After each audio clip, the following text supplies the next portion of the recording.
For some of us, October 31st is the most fun day of the year. For others, it's the spookiest, weirdest, and most tragic. The best ghost and scary stories feel so real, so unbelievable, and so utterly chilling that they virtually guarantee you at least one night, if not more, spent tossing and turning, while listening for creaking floors and the sound of ghostly moaning. Of course, that is the paradox inherent in ghost stories, but real stories are even scarier than ghost stories. After watching this video, Halloween will not be the same for you, because this stuff is all true and it happened on Halloween. So, without further ado, let's get into it. Number 10. The trick-or-treater who died after being given cyanide-laced candy. On Halloween 1974, an 8-year-old boy named Timothy O'Brien died. His candy had indeed been poisoned. A few days prior, his father, Ronald Clark O'Brien, took out a $40,000 life insurance policy on Timothy and Timothy's sister, Elizabeth, then age 5, as an unimaginable way to get out of debt. The only way to collect required that at least one of his children die. So the elder O'Brien laced some pixie sticks with cyanide and cajoled his son into eating one before bed. As murder would negate the insurance policy, the father had to cover his tracks, already showing a wanton disregard for the lives of others, children at that. He decided to politely kill a few. He distributed some of the tainted candy to at least 4 other children, including his daughter, setting up the story that a neighborhood madman or demented factory worker had caused the tragic death of his son. Fortunately, he was unsuccessful. None of the other children ended up eating the poison, in part due to a quick reaction from authorities, and in part due to dumb luck. An 11-year-old tried to eat the sugar in the pixie sticks he received, but could not undo the staples that O'Brien had used to reseal the package. Number 9. The suicide mistaken for a Halloween decoration. In 2005, a 42-year-old woman in Delaware committed suicide by hanging herself from a tree across the street from a residential area. Though the body was easily visible to passers-by and passing vehicles, no one called the police for hours. Why? They assumed the woman swaying in the wind was a Halloween decoration. Number 8. A killer costume. The year was 1957, Halloween night.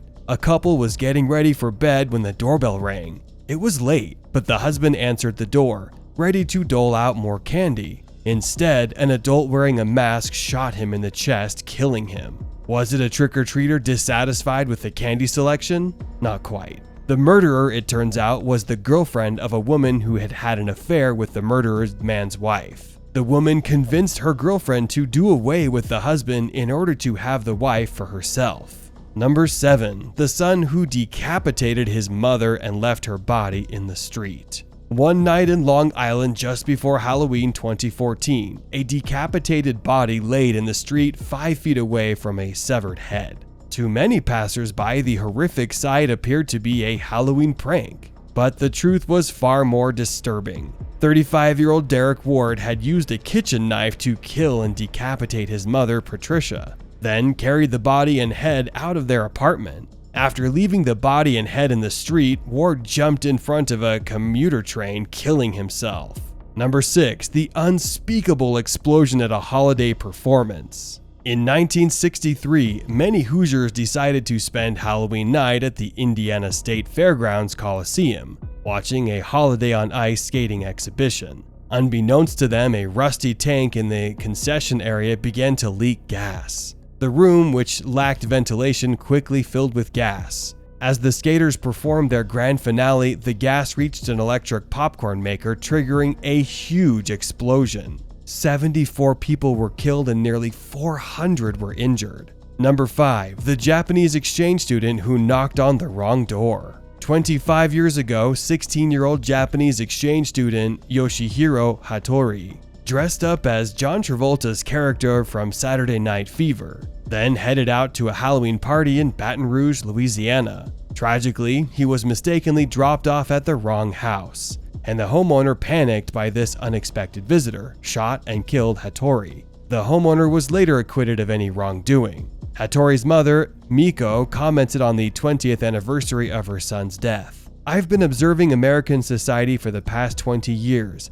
The ongoing situation there has been incomprehensible to Japanese. I want to encourage more ways to adopt gun control." Number 4. The boy whose life was forever altered on Halloween because of his stepfather from hell. On Halloween in 1984, 8-year-old Brian Massey should have been enjoying a night of trick-or-treating with his sisters, Tiffany 11 and Tamara 10. Instead, he was subjected to a real-life horror film with his new stepfather. 26-year-old David Andrews stabbed his mother to death before chasing his sisters down the hall and murdering them as well. Andrews then came into Massey's room covered in blood and kidnapped the boy. 2 days later, police found Massey alive after apprehending Andrews, who had tried and failed to kill himself. Disturbingly, Andrews struck a plea deal in exchange for a reduction of charges. He is eligible to be paroled next month, which the now 41-year-old Massey vehemently opposes. Number 3. The Coup Beach Riot, where thousands of high schoolers fought police throughout Halloween night. In 1945, teenagers in Toronto spent Halloween night rioting and building large bonfires that they stoked with gasoline. When police descended upon the scene, the teenagers fought back, throwing rocks and blocking the fire department from putting out the fires. Soon, police arrested 14 of the rioters, but instead of calming things, this led to a mob of thousands of teenagers gathering in protest. The teenagers were only dispersed after being doused with water cannons and tear gas. The impetus for this uprising is unknown. Number 2. The man who opened his door to find a trick-or-treater who would end his life.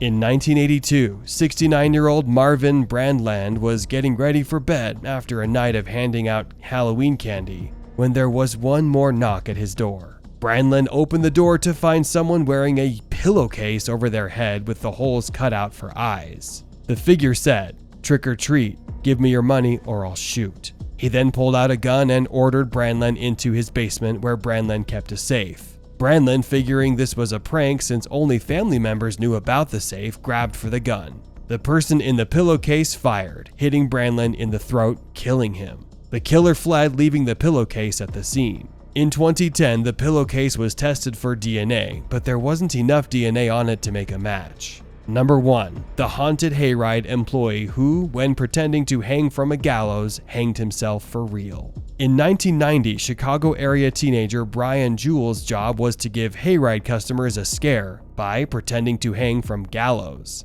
Jewell had pulled off the stunt just fine earlier in the day, but that night something went terribly wrong. When the Hayride approached Jewell, who was hanging from the gallows with his feet touching the ground, the tractor driver began to worry. The driver's worries only grew when Jewell failed to deliver his usual speech. According to the prosecutor, there were no signs of foul play. Thank you for watching, and we'll see you guys in the next video. Don't forget to hit the like and subscribe button if you enjoyed.